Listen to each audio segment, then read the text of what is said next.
Hello, everyone. Thank you for joining the $34 billion webinar to learn about how IBM's Red Hat acquisition is impacting the communications, CSI, and media industry. My name is Dee. I'll be your moderator today. I wanted you to introduce Vito Foderaro, who will be running the show today, along with Sanjeev Datta from Cresco. After Vito and Sanjeev are done with the presentation, we'll have a short Q&A session where you can ask questions, and we will end with more information on our upcoming events. Let me pass it on to Sanjeev Datta. Thanks, Dee. Hey, everyone. Welcome to our webcast. We're really excited and want to thank Vito for showing up. But just a quick introduction about myself and my background. So I'm with Cresco International. We're a business partner of IBM, and we are here to talk about how organizations are moving towards a digital transformation, specifically in the communications industry and media organizations. And so my role is more of a strategy partner, and so I'm going to be able to help organizations like yourselves when going down the path of digital transformation. So with that intro, I'm going to pass it on to Vito, and I will be back once Vito has done his part of the presentation. Vito, go ahead. Great. Well, thank you, Sanjeev and Dee, and good morning, good afternoon to everyone. Again, it's Vito Foderaro. I'm in the IBM channel here in North America, and my responsibility has been all things open source and containers for the past 3 years. So I've been involved with our product solution family on both sides of the acquisition. And what I want to talk about today is really why we did it, what we're seeing from it, some of the opportunities for you to derive value from this new partnership, new ownership, if you will. So I'm going to move fairly briskly to talk about different pieces of what's there, and I'll narrate through the elements that I think are important to folks in your industry space. So, see, there we go. I'm going to talk about Red Hat first, because typically we forget to do this at IBM, right? And, people often wonder why. Well, at the end of the day, this is a fantastic company built entirely around an open source strategy, something that many companies have dabbled in, but very few have made it into a revenue opportunity that is still entirely based on a non-IT strategy. Now, we see this as an expansion in the world, and more companies are starting to adopt these elements. What we saw first and foremost with Red Hat was a unique vantage point and an innovation scale that, quite frankly, is difficult to achieve in traditional business entities. So, first and foremost, we bought them, but we're not touching them, and I'll talk to that again in a second. Open source is what this is about, right? It's not just developing software. It's how the company was derived. It's what's made them successful. And this is something I like to impart, by the way, to my IBM partners, to my IBM employees, to Red Hat folks. Open source is a completely different context to the way you build, create, and manage products. And the last one's what's important. Many people, when they hear the words open source, think of 4 or 5 smart men and women building code and offering it up on the web as a free version. And while that is an element of the innovation strategy, the reality is open source to be practically used by any client, any enterprise, or as I like to tell my folks, anyone with an audit committee. It has to be managed and supportable. And that's the other end of the cycle. So one of the nice things is they've taken open source and made it into something that is viable in an enterprise setting, something that IBM knows a lot about. Now, product development is one of the things most people don't understand about Red Hat. While they have 5,000 developers, none of them are on internal projects. They're all self-participating in 1 million open source projects. And then they integrate with the upstream projects and then stabilize that to make it commercial and something that can be certified for support. Why is that important to my clients? This means that you never get locked into a corner with their architectural framework. They design everything. 100% will stay open. We're not trying to build stickiness at this level. Value should be where stickiness is, and that's part of their strategy. It's a cultural thing, so that you'll find, and for those who have worked with Red Hat already, it's a very different dialogue, right? Very often they're talking about things that historically as vendors, as purveyors of technology, as consumers of technology, wouldn't be upfront, right? We're talking about what can happen as opposed to what will happen. It's less deterministic. It's more about the outcomes you're driving. And we believe, and one of the things that enticed them to IBM, and has, by the way, in a 20-year relationship we've had, is that we think open source really does fuel rapid innovation. And this is where, as two companies, we come together. It's interesting. This is a Red Hat slide prior to integration that they built. But these are all topics we talk about all the time. Cloud services, integration, mobile, et cetera, management and operation. These are all key operational and productivity elements that every corporation is worried about. But what we're seeing come from our Red Hat partners, our Red Hat friends, is the ability to deliver that in a unique way, not locking into a particular implementation, not constraining what route it will take. And by the way, enterprise customers are asking for this. As you can see, we're seeing a lot of enterprise customers as an important organizational strategy, something we wouldn't have seen 10 years ago. Because of Red Hat and what's taken place in the market, we're seeing that shift. And we're seeing the use of open source in enterprises expand rapidly. Now, this is an interesting point because we're going to see both worlds' traditional IT investments, which dwarf all open source by thousands of %, meeting this innovation engine that's coming together. And again, this is an area that IBM saw and Red Hat saw with us as a place where we can bring the two most important elements, the efficacy of the environment, together. And it's funny, when we talked to them about it, one of the things we realized is it all is hybrid and multi-cloud. That's the reality of what we're seeing out there. So timing was perfect. To go back to the old days of Nolan Norton, it was contagion. All the concepts were swirling around, and they were the same ones. Now, if I was doing this webinar 10 years ago, hybrid and multi-cloud were not terms we would use. 5 years ago, it would have been straight up cloud. That's how fast it's changing. But everyone is driving down this path as a major innovation, operational and cost-constrained motion. And we think we also bet well on Kubernetes. As many of you know, if you've worked with IBM, we had bet big on Kubernetes. Also had, supported Cloud Foundry. But we believe that Kubernetes was going to be the de facto standard in the marketplace for orchestrating container workloads. And right now, it seems to be that this is the preferred capability that people use. Now, I'm not, can't see your faces right now. I don't know how much you're doing with container technology, but the short version is the ability to take workloads and run them wherever, whenever, and however you want on any platform is what Kubernetes is about. It's what IBM is about. It's what Red Hat's about. That's why we went forward.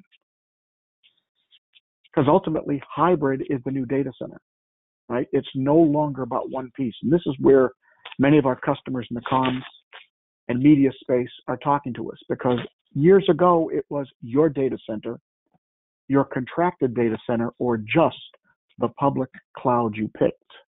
That is completely being erased today.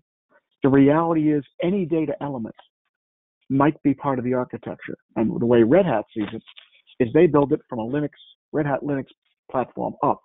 But if they can reach it, they can offer it. So what does that mean?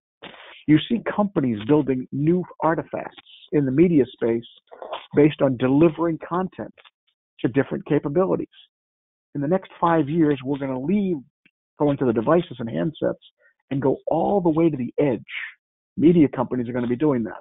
They're going to figure out, how do I get my copy of Game of Thrones or whatever's there to run disconnected from a network plug, not just downloaded, disconnected as a capability. That's what's next in media.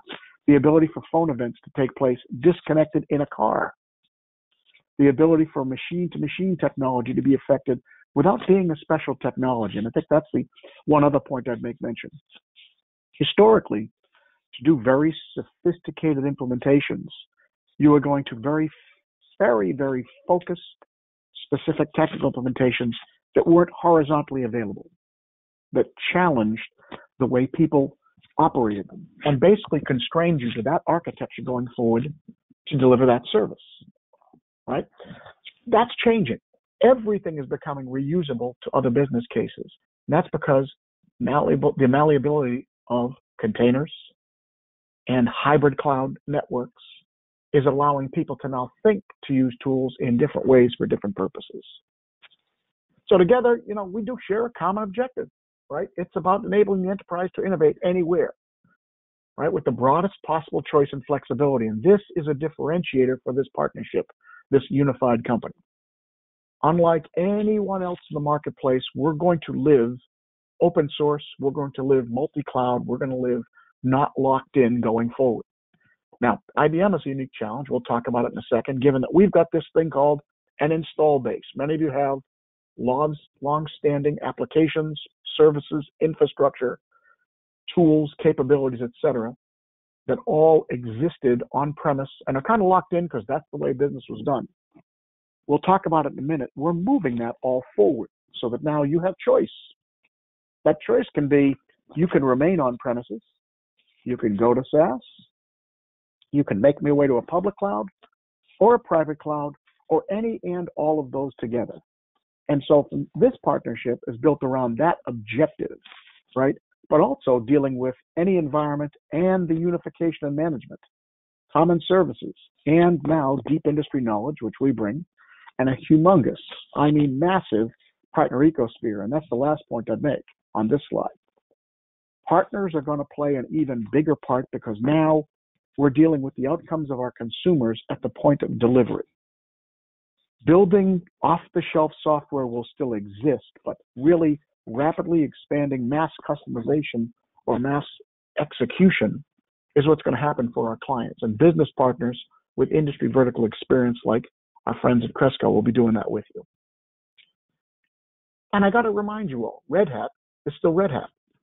So what does that mean? Why do we always say it?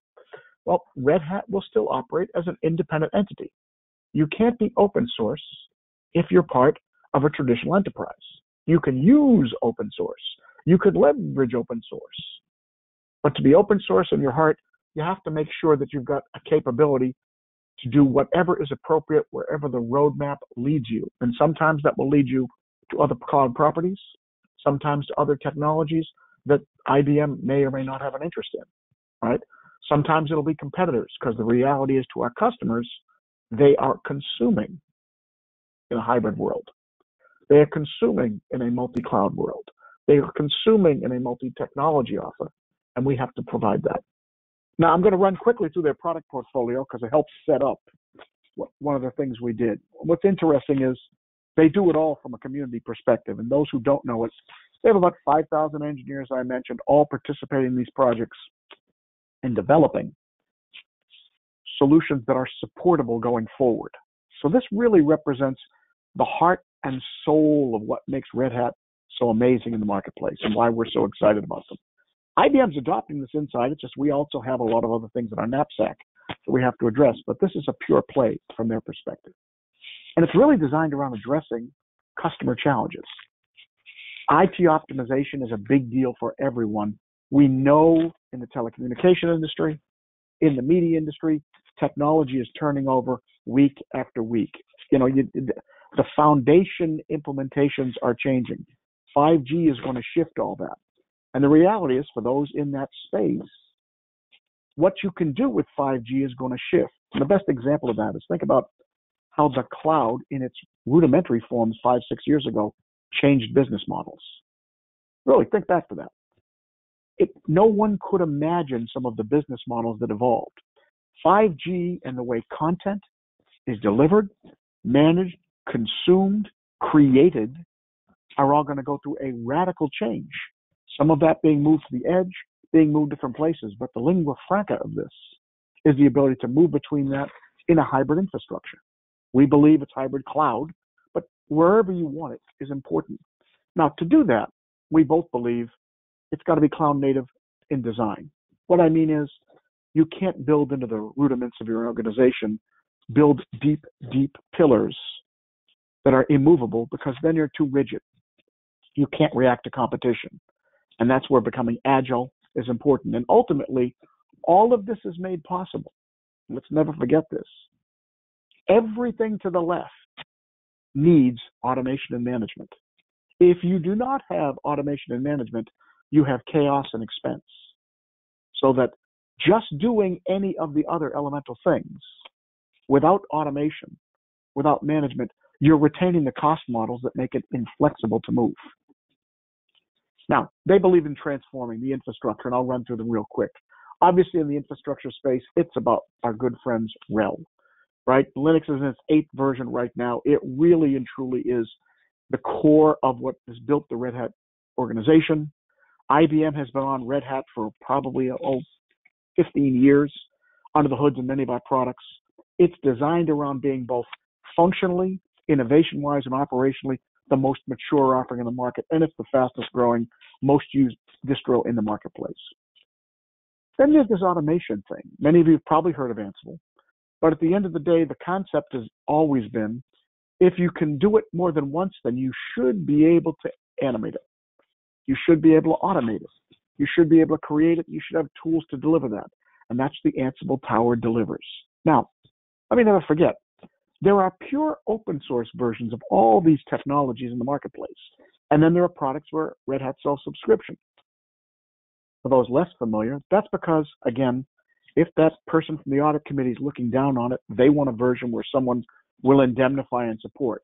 But others want to innovate and try new ideas. Both are part of the strategy. And at the end of the day, with Ansible, we want to automate everything, right? Think about all of the workload in your current data centers that as human capital, men and women are doing this by hand every day, repetitively. And quite frankly, that's where errors, that's where risk comes from. Because repetitive tasks is something that machines do way better than human beings.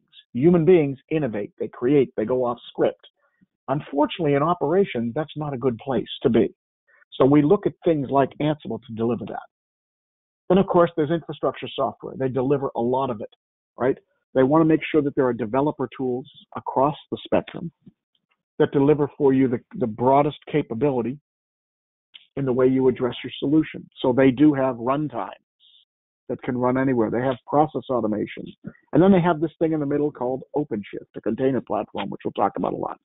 And they've adapted more elements into this to make it a full stack. So OpenShift is really the current crown jewel. As Kubernetes distributions goes, it's probably the most robust on the market. It exists in many places. We're shipping it today. I like to say we now. Shipping it to multiple places. It exists in a quick start fashion on folks over at like Azure. By the way, it happened Azure before it happened at IBM because the demand was higher there to start. But the intent here is to bring forward the best and brightest of what open source has delivered, staying certified. So this is still in line with the original projects that are in place while giving enterprise support capability for that. They also deliver the capabilities around service mesh and enterprise support within an infrastructure. And then, of course, there are middleware technologies that come from the open source communities. This is a hard one for IBM because we sell a lot of middleware. Both have to coexist. So we expect to see middleware from them existing alongside ours, and will drive the direction of where we're going. That's what the Red Hat story is. And as an IBMer, I'm excited because of how close this fits.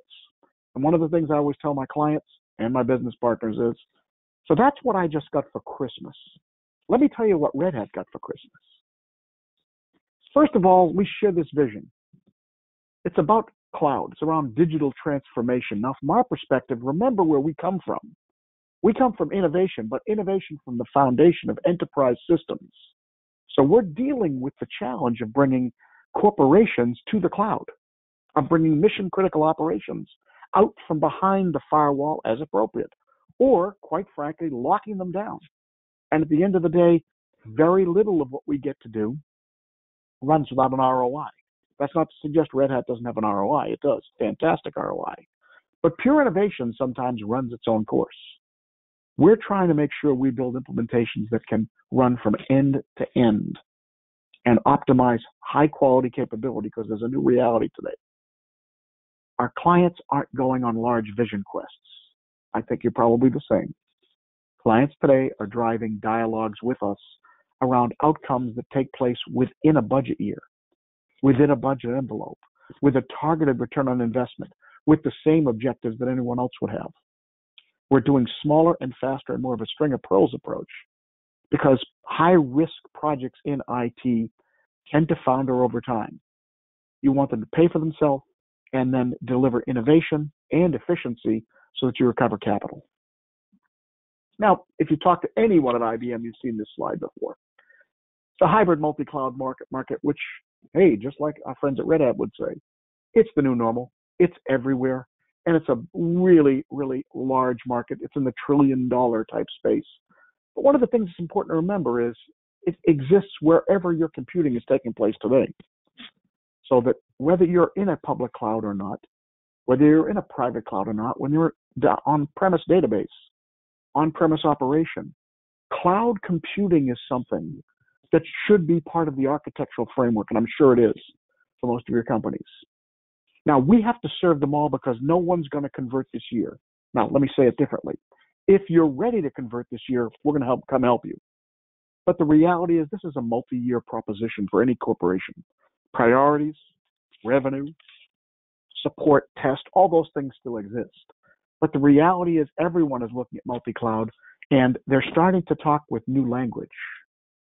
Movement is now important. Connectivity is now important between clouds. Consistency of management is important. So think about for a second the traditional data center questions you used to get asked. IT was always asking me for a single pane of glass. Network connectivity and insurance and capability was there. The ability to move information around has been around. Now we're doing it real time and at the user's whim. And really, but we believe that the next phase is we need to modernize. That's what people are doing. Now, not 100%, but you're going to modernize and innovate at the same time, and you're going to do it, again, stealing from our good friends at Red Hat. We're going to use open standards to liberate those apps, workloads, and developers. No longer are you stuck within a code model in order to execute. Once you're in a container, you're good to go. We're going to use the speed of the open source ecosystem, and that's an interesting story I'll talk about in a second. And we're going to continue to have secure open access to data and AI. Right? That's a big differentiator that IBM brings to the dance. Now, you've heard these principles before, but they do align. Hybrid, multi-cloud, open, secure, and management. This is what IBM has had as our watchwords for the past several years. And it turns out we're on the same page with all of them. We just accelerate that with Red Hat. Hybrid, multi-cloud, and open, that's kind of where they live. They are secure and managed, but we're also incredibly secure and well managed. And we're doing it in workloads that they don't currently reach, but now they do. So as one company, we have the ability to offer a seamless execution across all of this, coming from an individual developer all the way up to the largest corporations in the world. Now, our portfolio has shifted. This is an important data point for you. A year ago, that bottom foundation would have been blue, IBM Cloud Private, and our products in that space. We have now swapped out the distro, if you will, the open source distribution we widely used of Kubernetes, and we've placed instead what we now have with OpenShift. And all the functionality of IBM Cloud Private is retained and sits within our products above. So that now we've brought together two companies around this foundation platform for containers, for Kubernetes management, and for common services. And lo and behold, this slide again. It turns out our engineering folks were on the same path. Now, for IBM to put this up, people go, wait a minute, you've got over 166 analytics products. You've probably got over 1,000 SKUs of products you've got. That's absolutely correct. But the way we're building the next generation of products is to use the same methodology and many of the same tools inside this to merge with what we've got in place. So as I mentioned earlier, you'll continue to see the titles you know and love from IBM. You'll also see it as a SaaS offering because that's some customers' business model. And for others, it can go all the way to a container, which is where we see a major motion in the marketplace going forward. And to that end, IBM's taken that to heart. We've taken many of our titles, you'll probably recognize some of these, and we've moved them, not just migrated. we've migrated and rewritten in microservices this group, and there's another page I'm not going to bore you with today, but all of our strategic software is being moved to both have an on-premise version, premises, I always get corrected, a SaaS version in many cases, and a containerized version. And why is that? As clients start making their move to the cloud, they're going to move to containers, and they want to take applications they know and love with them, because those are workload centric. And so bringing those workloads with them is something we want to ensure, so that as a client wants to move from an on-premise exclusive to a cloud architecture, which recovers anywhere from 30 to 40% of the system's utilization, we have that ability. These are the products that we'll start with in market today. And then we have the next phase of the exploration. So all that containerized software can run, and you can manage, and you can implement, and like any traditional software package, you can operate inside your environment in a Kubernetes cluster, basically running in the new way as an independent software product. But we talk to our biggest clients, the AT&Ts, the Verizons, the media companies that we talk to, the television, Disney and those folks. And one of the things they told us is there's a huge, huge challenge, an expensive challenge in dealing with the management, operation, and curation of all those workloads. And by the way, that's what you have today. Any corporation has anywhere from 95 to 98% of their IT expenditures are focused on running those kinds of services. If we can take away some of the repetitive work through automation, through innovation, and through flexibility to be multi-port, multi-platform, multi-cloud, we can give all that back to our corporate friends and deliver them sizable savings that can now be used to innovate with these tools. And that's exactly why we did Cloud Paks, which run on open source, which include the products I showed on the prior page in many cases. So what is a Cloud Pak? Cloud Paks are basically Red Hat OpenShift delivering a core set of operational services that provision, are supportable by a single entity, are utilizing open source inside them, but also know how to provision based on whatever containerized software is on top. So if you're a WebSphere application consumer and you like to use that and you go to provision the containerized version, the logging, the monitoring, the security, the identity management, etc., are all pre-provisioned, managed, and supported by us. Now, I know some people spend time doing that, but it's not the high point of the day. And everything is always open. But at the end of the day, we've had client after client tell us, if I can get rid of that, I can now start to deal with new workloads, new ideas. And we want to make sure that they're all complete, but simple, fully integrated, ready to be monitored, fully portable, and oh, that's right, run anywhere. So this is something that the market will say it's doing, but not really. So if you want to run on a cloud, great, pick one. There's more out there. We certify anybody that has a sizable marketplace out there. If you want to run on the edge, we have technologies to run up to the edge and disconnected. Same architecture, same reuse model. And of course, if you have systems currently in your data center, you can use the same methodology on anything that can host Red Hat Linux, like System 1 on mainframes, like Power, like VMware, like you name it. So we're not asking you to go rebuy everything. We're asking you to make it more mobile, more flexible, easier to support, and more cloud-centric and multi-cloud in its operation. So that's what we did with Cloud Paks. And our first 5, there will be more, were built around entitlements that people are asking about us all the time, right? Very often people come and say, well, this is a problem I want to solve. And we have things like the Cloud Pak for applications.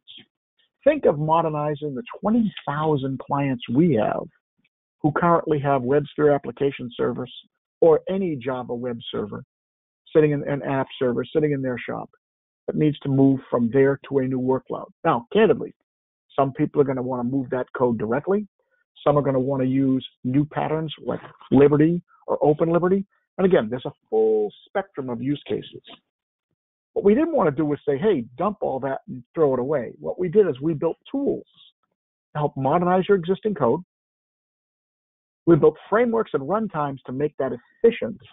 And we built a CI/CD pipeline into the tool so that as people want to modernize their estate, it's built in place and it can run anywhere sitting on common container platform of OpenShift. Really cool capability. It has a product in it that a lot of people haven't heard of called Transformation Advisor. It's a capability that comes standard that allows you to interrogate any Java code application you've got, any app server you've got, and it'll determine how hard it is to move it to microservices. Hard, medium, simple, and give you prescriptive guidance. So we're trying to make it easy for people to go. Now, candidly, if you like where it is right now and your business case makes sense, and that's something I didn't harp on enough, if as an entity you like what's running and it makes operational and financial sense, you don't have to change forever. On the other hand, as you see competition in the marketplace, the ability to morph instantly is what we're talking about. And the ability to move workloads from different clouds, the ability to combine different workloads is how people will compete going forward. We want to get you ready and on that path. Cloud Pak for Data, one of my favorite, is an interesting product. We went out and looked at what the biggest challenge was for information workers. We talked to companies. I know one of the telephone companies I spoke with had a bunch of data scientists doing routing analysis in algorithms. And they were studying the operation of some network performance worldwide in their networks. And they were running algorithms. And I said, that sounds interesting. They said, it is, except that they're spending all of their time hunting down information, gaining access to reports, curating what they've got, and confirming what's in place before they run their test. Or said differently, they're spending 4.5 days a week prepping and a half day doing the actual work they were hired for. They're not cheap people. This is happening in every industry we see. So you've got very well-paid, well-trained individuals who are doing data and data science and business analysis that are spending their time curating versus doing their job. And so what we're doing right now is we're delivering a platform that delivers that system of insight. Now, what did I not say? I didn't say we change the functionality, because at the end of the day, there will be advances in data, in analysis, in governance. What I am saying is this is a singular platform that will collect all your data wherever it is in a multi-cloud environment, that will curate it to make sure we know who has access, when they have access, what's the lineage and the score of quality of the data, and it allows you to analyze it with whatever tools you like, whether it's Python and R, Jupyter Runbooks, or if you want to use any traditional analytics tool that's on the marketplace. It's API connectable. The fastest growing software IBM has ever shipped to market is the Cloud Pak for Data, because it really hit a sweet spot for people who need systems of insight. And it also has a cool function in it. It's called data virtualization. Now, you've all heard of data federation in the past. The data virtualization delivers to you the ability to find and collect only the information you need from any data source in the enterprise, wherever it resides. So it could be on a Teradata machine, on a TISA, an Oracle database, an SAP operational control store, your email subsets, streaming information from outside. All of those are things that you can data vert into this, do your analytics on it, and then throw it away and only recover the best of it next time because it's fresh data. And you don't have to create a new data stored each time. So very cool. Cloud Pak for integration, obviously built around our integration suite of products, all leadership in the marketplace right now. Many people use our MQ series products and are working with app and data integration and API capabilities. Gartner talks about doing a hybrid integration platform as approach to the marketplace. This is what we've built out the chute with Cloud Pak for integration. It's a really exciting group of products where basically you can pick and match what functions you need and then grow to the others over time. integration endeavor, and just about every element of it is tier one in terms of market approval as an individual entitlement. This brings them all together. Cloud Pak for automation is dealing with your chatbot development, your workflows, the elements inside of operations where content and operational intelligence are generated as a complete unit. And lastly, there's Cloud Pak for multi-cloud management. Remember I said everything has to be managed? Well, we started from the beginning here. We went with security and compliance management up front. We managed multi-cloud up front and built that single pane of glass. So now, from one screen, you can look at all the properties you've seen here and all of your Kubernetes containers and all your VMs from a single pane of glass to see what the health, performance, and cost and asset management are. So for people with far-flung assets, one of the challenges they've got is they have cloud properties, but they just know they're running. That's good. This is giving you a little more sensitivity about how well they're running. What's their availability? What are the issues? Do I want to move them? And then you can truly leverage multi-cloud capability. Those are the first 5 of the Cloud Paks we have, and there will be more. By the way, for those who know our product suite, I leave this slide here.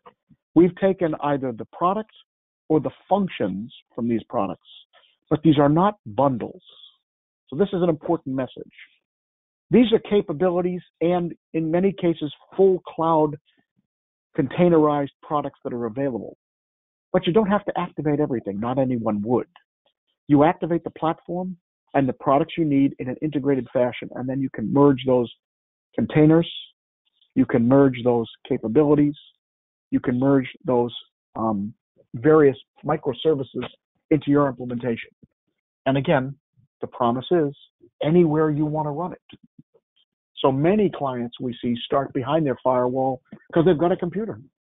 Turns out that Kubernetes containers run about 30% more efficiently than traditional VM loads on a VMware infrastructure. So just to start with, we're going to give you some systems back because we're not in that. We can talk about that at another time. Now, some people don't want to mess with building their own cloud, right? The idea of building a system in my shop and loading the code. So what we did is we built all of these as pre-integrated systems. So now you can buy any of these as a hyper-converged infrastructure, not an appliance that's limited, one that is scalable in the field. You can buy it to pay as you go and deliver all of these capabilities in a box that will drop on site pre-installed. All you do is add services to configure the way you want it to operate, but the basic build is out of the box. Really exciting for us. We're seeing a lot of interest in this in companies who are trying to figure out what their pod strategy is as they build out their first cloud. And it wouldn't be appropriate to not tell you all of this runs on our cloud. So we've got a very aggressive story around what we can do there. We believe we've got one of the best clouds, but not the only cloud. One of the things you'll often see is sometimes we'll do something first on a different cloud because we want to prove we really value open. We really value what's there. At the end of the day, the one thing we have to pay attention to on our cloud is things like security attestations and elements around things like that are mission critical where IBM has always excelled. We plan to lead that in the marketplace every time we can. Sorry, my phone's ringing and I'm speaking on it. So that's my final comment. Before I turn it over to Sanjeev, I just want to say, why is this exciting for our customers? If you think about all the elements of the strategy I discussed, we're talking about having the 2 most capable companies on either side of the agenda, from open source to enterprise mission critical computing, coming together in a unified but separate strategy. So the best and the brightest of what we've always done are there. So what IBM's always done for you, we're going to keep doing. What Red Hat's always done for you, they're going to keep doing. What we see as new innovation together, we're going to do for you. We believe it's the killer combination going forward, and we're looking forward to coming to your shop and talking about how we can help. Sanjeev, if you will. Yeah, thank you, Vito. So I got to tell you, one of the slides where you have the statistics showing up, there's also one piece that I read very recently from McKinsey itself, which so it gives you an unbiased approach towards where the industry is heading, and they've actually mentioned something called the Digitization Index, in which they track organizations across the globe and which countries are moving more towards their digital potential. And within the United States, there are only 18% of organizations that have actually moved towards a digital transformation strategy. And so this is where we come in. So we've actually, seen a lot of organizations. We're actually talking to some today and helping some right now where they're in the communication and media organizations. They've got customer insights, network optimization. They're looking at how do I monetize my data, everything that I've collected all this time. How do I make sense of it? And then also just going down a little deeper, enterprise data warehouse, augmentation, and predictive maintenance. So how do I take all of these different use cases and combine it together? And I think you said it really well, where you can modernize once but innovate everywhere. And that is actually the messaging that we've been giving our clients, where the way we approach this is for not the 18% that's already going through, but the remaining percentage of organizations that want to go towards digital transformation. How do they start? And so one of the ways that Cresco approaches this is by going to clients and having these workshops. And in these workshops, we basically have a 5-point approach, which is one is cloud migration. Let's talk about your strategy. Let's look at your current infrastructure, your platform that you're using today, analyze your data, where can you monetize it, the different applications you're using. And this is more of an assessment, which enables the organization to build what's called now the Cloud Center of Excellence. So once you've built that, we help, we define the resources within your organization that could be pulled out from their day-to-day jobs, but put into this steering committee that moves towards this Cloud Center of Excellence. And then also some of the things that we help with is, okay, now that you know that you have this infrastructure, you've got the IBM RedHat backing, what can I do with it? So if you have applications today that have been developed over the last 20, 30 years, or 10 years, you want to modernize them. How do you do that? So whether they're developing new applications or just modernizing what you've already had, leverage Kubernetes and the ICP for data pack, which, one of the stats you mentioned, 30% faster, right? And we've seen, clients spin up systems that have databases and predictive engines and optimization engines that will, save them about 4 or 5 just in getting things integrated into what they're trying to do. But then also, if they decide I want to build my own application, they do have the availability of microservices from IBM. So which is basically leveraging either IBM, as you mentioned, products as whole or features of products, but also as third-party products that sit in the IBM cloud, where you can then create your microservices and applications based on that.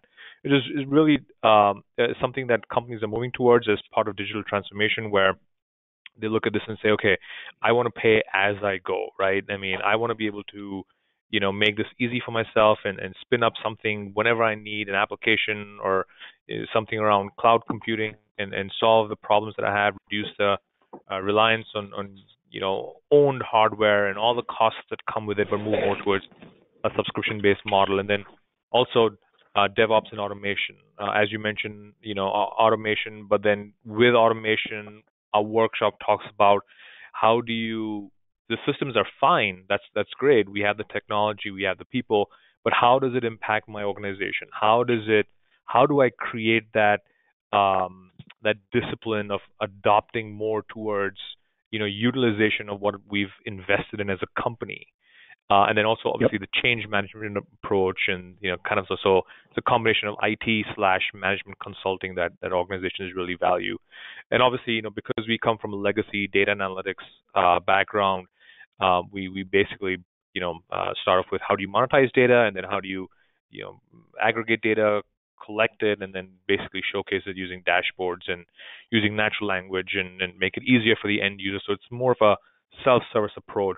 And then finally, one of my favorite ones is, as part of the workshop, is the continuous innovation. So, we're always innovating. We've built applications which have won us awards from IBM. We're invested. We've done some blockchain work. We have clients in numerous spaces, but This is something that we constantly update our clients with. Hey, look, we're engaged with you. These are the services that we can provide you. This is the innovation that you need. We're doing this every day, 9 to 5, sometimes 9 to 8, 9 to 9, depending on what kind of challenges we have. But being able to showcase clients what's out there, because that's the most valuable thing that clients get when they bring us on, is keep us up to date and make us more competitive in the market, because we're the consultants, we're the experts, we're the certified IBM and Red Hat consultants that come out on site. But what's the value that we provide in addition to just building microservices and building applications and modernizing your infrastructure? So this is something that we position in 1 day or 1 week workshops, depending how deep they want to go. But this is something that's really helped a lot of clients, and we provide these complimentary in a lot of cases, because we also provide the software. Clients can buy the infrastructure from us, so we kind of play the distributor role of distributing the IBM product out to the clients, and then also being able to manage them and put them up. So in the end, I would just like to say on the next slide, basically, just ways to get in touch with us. I want to thank Vito for really helping us out, and also the rest of the team that is put this together from the Cresco side, and then also a way to contact us, whether you're interested in doing one of these workshops, you have more interest in having just a conversation, right? We've actually run into a lot of situations where clients have got multi-cloud environments and they want to leverage some of the expertise that we bring, and the Cloud Paks definitely are a good conversation starter for us. So do reach out to us. And then I guess I'm just going to leave it for any questions that we might have from the panel, and I'm going to pass it back to Dee. So here you go, Dee. Thank you, Sanjeev. Are there any questions at this time?